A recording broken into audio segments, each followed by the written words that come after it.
Hi, it's Mizzy.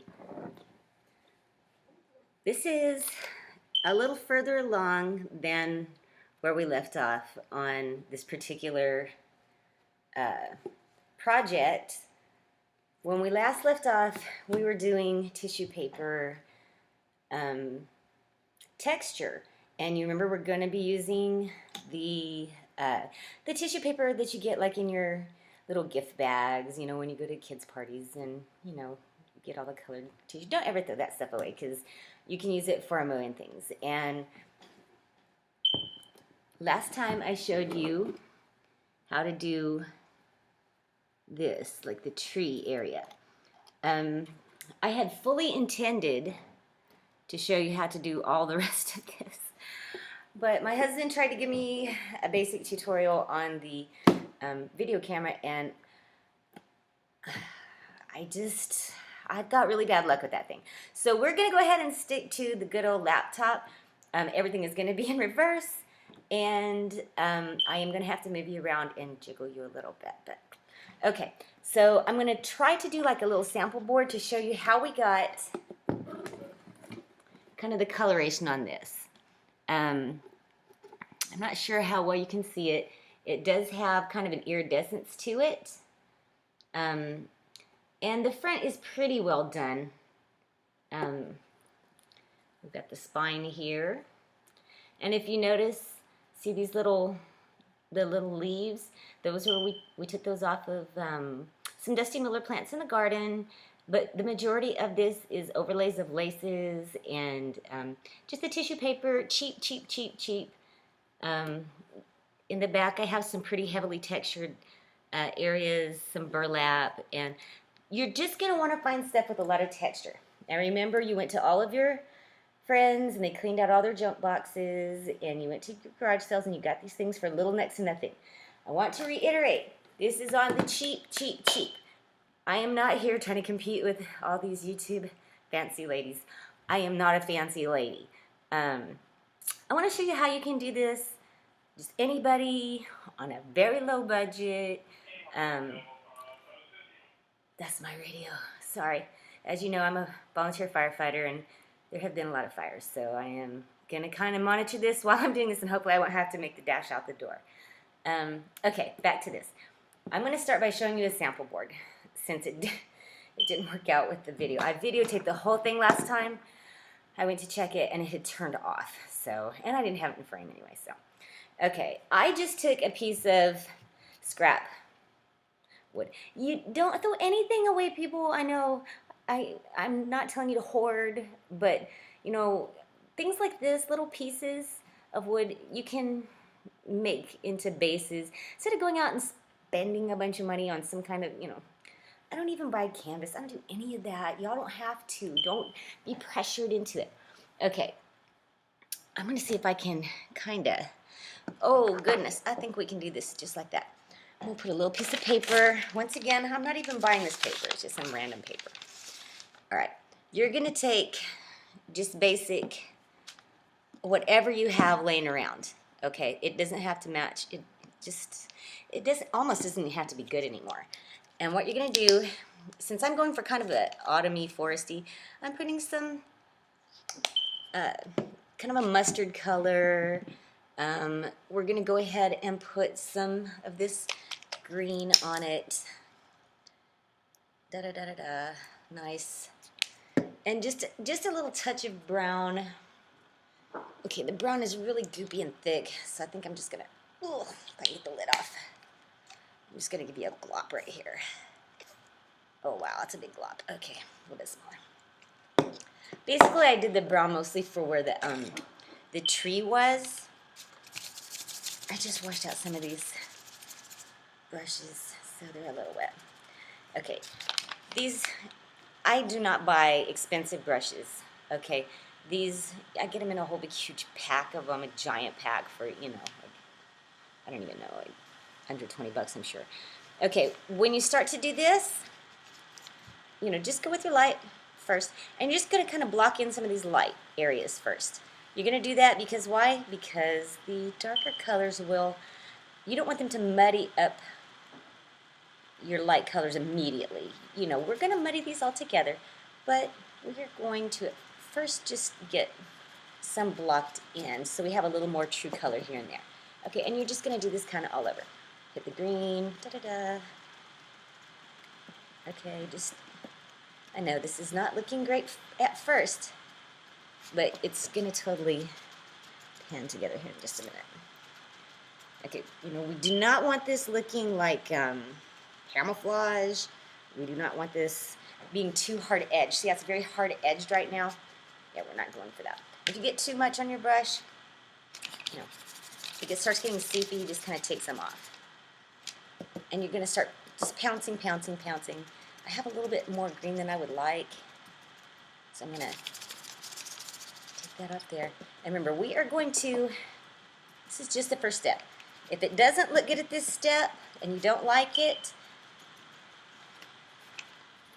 no one likes it at this step. It always looks ugly at this step. And it's only paint, so we're going to totally be doing lots of cool stuff to it.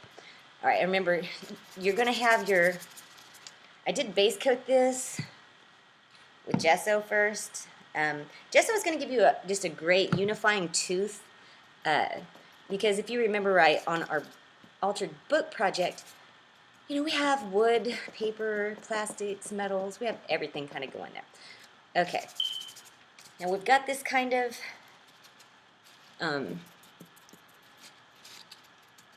you know, just kind of mushy, mixed up. I'm running and getting a paper towel real quick because it is a little mushier than I would like. So you can remove paint just like you take some on. Okay, now look what that did. See how it's got a really cool texture? This is just playing, people. Don't try to take yourself too serious. I never do. Unless I'm at a fire. Boo-boo baby, be quiet. Okay, now that we have this kind of blocked in, and like I said, it was a little too dark, so we just took our paper towel. Blot, blot, blot. Okay, you're going to let this dry. Just throw it out in the backyard if you live in Central Texas like I do, and it will dry. Hit it with a hair dryer. You don't have to go out and buy a heat gun. I mean, if you have one, that's awesome. Yeah, but I don't, so I'm not going to use one. Let me stick this in there. Now, when this dries, you're going to switch to these metallic paints. And all kinds of different companies make them. That happens to be the same one. I mean, you know, just get different kinds. I'm, like I said, sticking to the kind of forest fairy. So we're going to use this nice peridot green, a little gold. I also have a bronze. Crap. Okay, I have a bronze somewhere. Yeah, I don't know. We're just going to do it without the bronze for right now. And I'm just going to put, we're going to pretend like this is dry. And I'm just going to put a drop, drop here and there. For this, you know, you're going to want to have a pretty dry, snaggly brush. Let's see what we got here.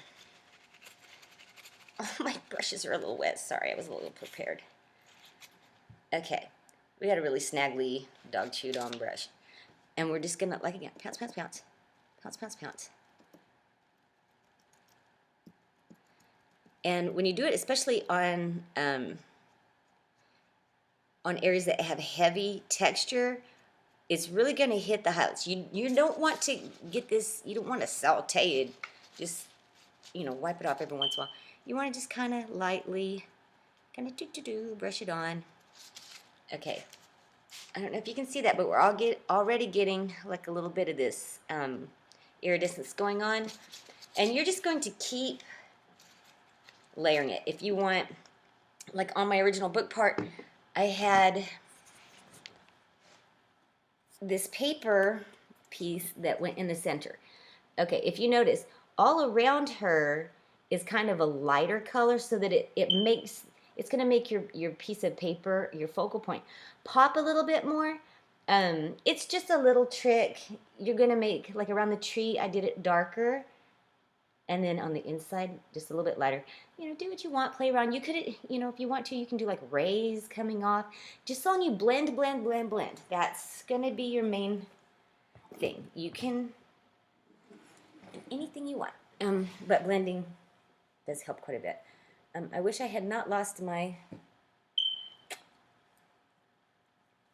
bronze, but you can see, for the most part, on the background, I did use almost exclusively this green and this gold, and we're not trying to cover up the colors that we made with our base colors, with our just regular acrylic.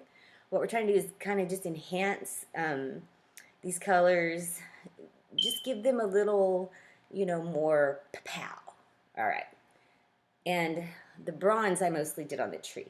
There's not a lot of bronze going on in the rest of this. It didn't need it, but do it however you want. Okay, on the inside, I've also started preparing the inside.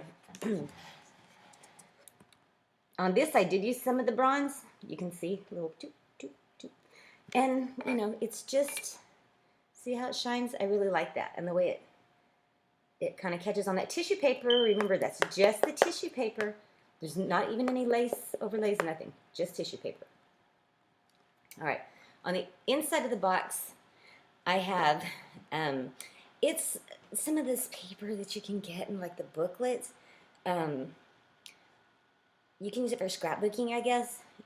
One of my friends gave me a whole book, and for my birthday, hooray. So I'm using that up. Normally I would not buy it. You can, you know, I normally just paint this kind of stuff. But if you have some cool paper, hey, use it, you know. And I did go ahead and paint the insides of the box.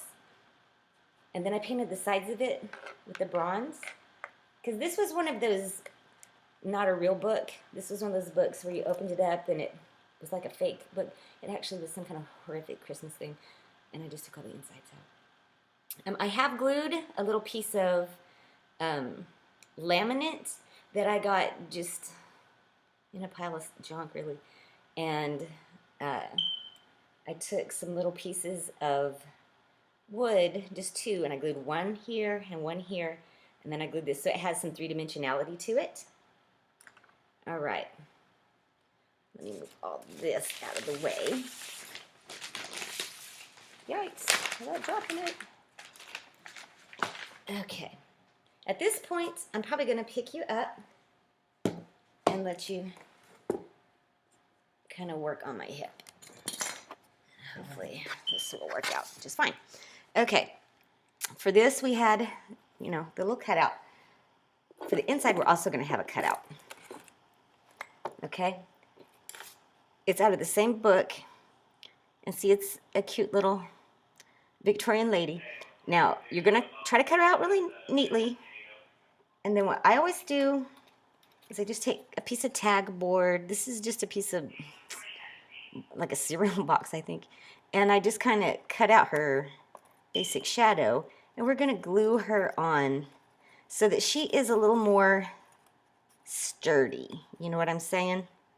And we're going to do that with our Mod Podge. And then we are going to attach some little butterfly wings. And that's going to be super cute. We also have just a plethora of really cool natural elements. Some reindeer moss, leaves, bark, all kinds of cool things. And I'm going to put this in here. We're going to have like a little owlie or something right there. We're going to put this right here. And I've got a really cool moth we're going to put right there. And we've got our neat little pieces of forest, cool forest stuff. And I'm going to use all these. Let me take some out. I'm not really sure about this one. We'll see about that one. We're going to take our wings. And our lady. And I'm going to have like a little owl face in there, I guess. Here, let's put this piece right here. I like it better right there. All right, we're gonna need something that may fit a little better now. If we put that there. We're gonna need a few. I've made these little faces with some Sculpey that my mom's friend sent to me with a little mold, and I wasn't sure how I was going to use them, but I may put that face right in there. And I just want to be simple with this area. I may put, oh, a piece of wood. We're just having fun and arranging stuff at this point, you know? There's a guinea feather. If you've got some old encyclopedia of the animal world type thing, the old 70s ones, they're great for these sort of like pictures, kind of like a basic lithograph. Okay, I don't think we need any more of that. Okay, well, you can kind of see how we're putting these together. You know, just a lot of cool, fun stuff. A little bits of jewelry, this and that. I think I'm going to put a couple of little paper bees on here. And maybe one flying off the edge over there. All right. I hope this is pretty much in frame. And once again, I appreciate you stopping by and visiting me. And I hope I helped. If you have any questions, please let me know. These little horns I attached, or antenna or whatever, I did use this epoxy sculpt. I had never used it before. You just have, it's a two-part epoxy sculpt. You mash it together. You knead it together for 2 minutes. You know, put it on there. I stuck these in there, and I was very reluctant because I had already done all the paint work on it, and I had already messed up the video with the first time. I'd already had everything set where I wanted, and then I decided to do this. Like, oh, I was so nervous. But it really worked out well, and it does take paint very well. As you can see, I painted over it, and it blends right in. And it's secured very, very well. Then I went over it with a couple of, you know, extra little bits to make it kind of pop. And I hope that you all enjoyed this video. I will try to get it out to YouTube today. Like I said, I'm not trying to be fancy. I hope you're not trying to be fancy either. Just be yourself. Have fun. And, you know, go make your cute little box. See ya.